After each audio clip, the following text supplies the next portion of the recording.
अस्सलाम वालेकुम एवरीवन। जैसा कि तय हुआ था कि मैं मिनी व्लॉग बनाऊंगा और ये मेरे मिनी व्लॉग का पहला दिन है। अपनी सेहत को लेके मैं बहुत ज़्यादा परेशान हूँ क्योंकि मैं बीमार हूँ बहुत ज़्यादा। तो ये वीडियो शूट कर रहा हूँ। चलते हैं हम मेरे मिनी व्लॉग की तरफ। तो मेरी हेल्थ के मुताबिक जो मुझे डॉक्टर ने कहा था कि आपने लिक्विड्स पे रहना है, ज़्यादा मतलब हार्ड चीज़ें नहीं खानी, रोटी चपाती ऐसी कुछ भी नहीं चीज़ें खानी। तो मैं अपने लिए शेक बनाने के लिए निकला था, जिसमें उन्होंने मुझे सेब के बारे में कहा कि सेब खाएं आप, मतलब कच्चा सेब खाएं, शेक नहीं। पर मुझसे उस तरह खाया नहीं जा रहा था, तो मैंने अपने लिए बेहतर समझा कि मैं शेक बनाकर पी लेता हूँ। मैंने इसमें 3 केले और 1 अदद सेब डाला और दूध कम था तो मलाई भी डालनी पड़ी, जो कि मुझे बिल्कुल पसंद नहीं है पर सेहत के लिए अच्छी होती है। फिर मैंने अपना शेक बनाया। ये हमारे ढक्कन गुम गया है हमारे इस जूसर का तो हम ऊपर इसके ऊपर ना चीनी की प्लेट रखते हैं, समझ आई। इतने भी गरीब नहीं है हम। तो मेरा शेक रेडी हो गया था। ये साथ में आपको चमचम के लड्डू नज़र आ रहे होंगे, जो मैंने बहुत बुरी नीयत के साथ इस प्लेट में रख तो लिए थे पर खा नहीं पाया। इतने में मैं ये बनाकर निकला ही था कि बारिश शुरू हो गई और मैंने देखा कि गेट भी नहीं लगा हुआ। रात के मतलब 3 सवा 3 हो रहे थे और मैंने गेट लगा दिया अपना। और ये देखें, हाँ ये तो मैंने बताया नहीं, हमारे घर में ये अंगूर की बेल लगी हुई है जिसकी उम्र तकरीबन 2.5 साल है माशाल्लाह। पर ये इसने अभी तक कोई फल वगैरह नहीं दिया।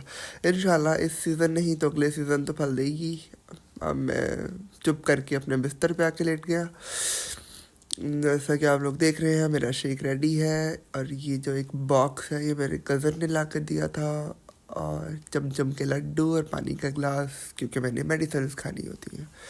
अपना खाना पीना ख़त्म करके अल्हम्दुलिल्लाह मैं जाए नमाज पर खड़ा हो गया और मैंने नमाज अदा की, अल्लाह का शुक्र अदा किया और मैं सो गया। और फिर मेडिसिन लेके सोया था। फिर मैं जब उठा, मामा ने मुझे उठाया 1 बजे, जब उन्होंने बनाया था शिमला मिर्च गोश्त, which I really love to eat. तो मैं रह नहीं पाया। उन्होंने देसी घी लगाया था और नरम रोटियां बनाई थी मेरे लिए ताकि मैं खाना थोड़ा सा खा सकूं। तो उन्होंने मुझे अपने हाथ से खिलाया और फिर मैंने अपने ज़ोहर की नमाज अदा की। फिर से अपने लिए शेक बनाया और ये मेरा शेक रेडी हुआ।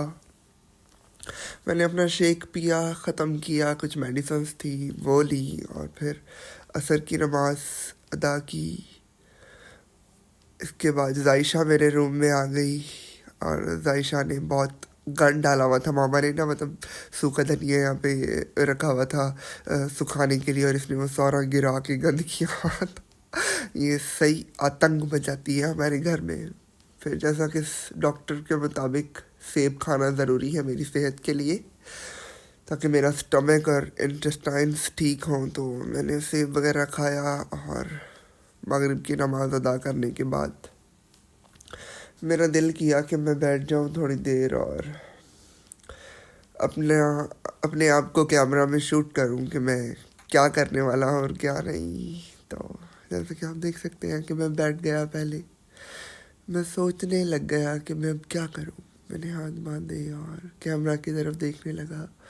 मेरा जहन मतलब कुछ आ ही नहीं रहा था ऐसा जहन में कि मैं कुछ करूं, कुछ बताऊं, क्या हरकत करूं। मैं इतना डिम हो गया हूं, इतना डिम हो गया हूं, मैं आप लोगों को क्या बताऊं।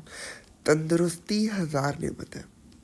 तंदुरुस्ती है ना तो सब कुछ है, कसम से। पैसे नहीं भी है ना, इंसान तंदुरुस्त है तो मानो सब है। अरबों रुपए जेब में है और तंदुरुस्ती नहीं है ना तो किसी काम का नहीं, कुछ भी किसी काम का नहीं। ये दुनिया, ये सब कुछ सब ज़ाया है। तो मैं बीमार हूँ तो मैं बैठ के सोच रहा था और अल्लाह से दुआ कर रहा था कि या अल्लाह, ये बीमारी आप ही के हाथ में और आप ही ठीक कर सकते हैं। मैं आप सबसे भी कहूँगा कि आप लोग मेरे लिए दुआ कीजिएगा कि अल्लाह ताला मुझे जल्द अज जल्द सेहत याब करे। ये मेडिकेशंस और ये परहेज़ और ये डाइट्स, इन सब का भी एक अमल दखल होगा, पर लेकिन अगर अल्लाह ने एक बार कुन कह दिया तो सब बदल जाएगा। मैं बैठा कैमरे में देख रहा और अपने आप को खुश करने की कोशिश कर रहा था। पर सच बताऊं तो पता चलने के बाद ना कि मैं बीमार हूँ, और उसके बाद मतलब ज़िंदगी अजीब सी हो गई। मतलब दिल और दिमाग और बॉडी साथ ही नहीं दे रहे थे। दिल कर ही नहीं रहा था कुछ करने को अल्लाह को याद करने के सिवाय। जबकि हम जानते हैं, हम हर गुज़रते हुए दिन मिनट और वक्त के साथ हम जानते हैं कि हमने मर जाना है, एक ना एक दिन हम फ़ानी हो जाएंगे। पर फिर भी हम मतलब अल्लाह के रास्तों पर नहीं चलते। पर कहते हैं जो होता है अच्छे के लिए होता है, और मैं मानूंगा कि हाँ, अगर मेरी ज़िंदगी में ये बीमारी वाला फ़ेज़ आया है तो अल्हम्दुलिल्लाह ये बहुत अच्छा फ़ेज़ है मेरे लिए, जिससे मैं बहुत से बुरे कामों से दूर हो सकूँगा। मैं अल्लाह के रास्ते पे चल सकूँगा और अपनी नमाज को टाइम दे सकूँगा, अपनी फैमिली को टाइम दे सकूँगा, अपने अच्छे के लिए सोच सकूँगा, अपनी सेहत बना सकूँगा। बुरी चीज़ें नहीं खाऊंगा, अच्छी चीज़ें खाऊंगा, अच्छी डाइट करूंगा, अच्छी एक्सरसाइज करूंगा, एक हेल्दी लाइफस्टाइल अपनाऊंगा। तो ये चीज़ें अच्छी ही हैं। एक छोटी सी बीमारी की वजह से अगर इतनी सारी चीज़ें चेंज हो जाती हैं और वो अच्छी चीज़ों में काउंट होती हैं, तो ये एक अच्छा अमल है ना। मैं बुरा तो ना कहूँ, हाँ दुखी हूँ उस चीज़ को लेकर, पर इंशाल्लाह मेरी और आप लोगों की दुआओं से ये सब ठीक हो जाएगा। फिर मुझे क्रेविंग हो रही थी कुछ खाने के लिए, भूख लग रही थी, तो मैंने ये पड़ी हुई थी खीर, वो खाई और इशा की नमाज़ अदा की अल्हम्दुलिल्लाह। उसके बाद छोटी सिस्टर के कहने के मुताबिक हमें बाहर जाना था, मॉडल टाउन, कुछ सामान लेने। उसके बारे में मैं बताता हूँ कि सामान लेने क्यों जाना था। मैं और मेरी छोटी बहन सामान लेने गए बाहर, और हमने जाकर फ्रेश जूस पिया। ये लेने जाना था, हमने बकेट बनवानी थी अपनी मुझसे छोटी सिस्टर के लिए, ताकि हम उनकी बर्थडे सेलिब्रेट कर सकें। तो ये देखिए माशाल्लाह, मैं और मेरे ब्रदर इन लॉ आए हुए थे, तो उन्होंने ये सब कुछ किया उन्हें सरप्राइज़ करने के लिए, तो हम सब भी इन्वॉल्व थे। बस हमने अपनी बर्थडे की और जायशा आ गई, मतलब जायशा उठ गई, और फिर इसके साथ खेलते खेलते वक्त कब गुजर गया पता ही नहीं चला।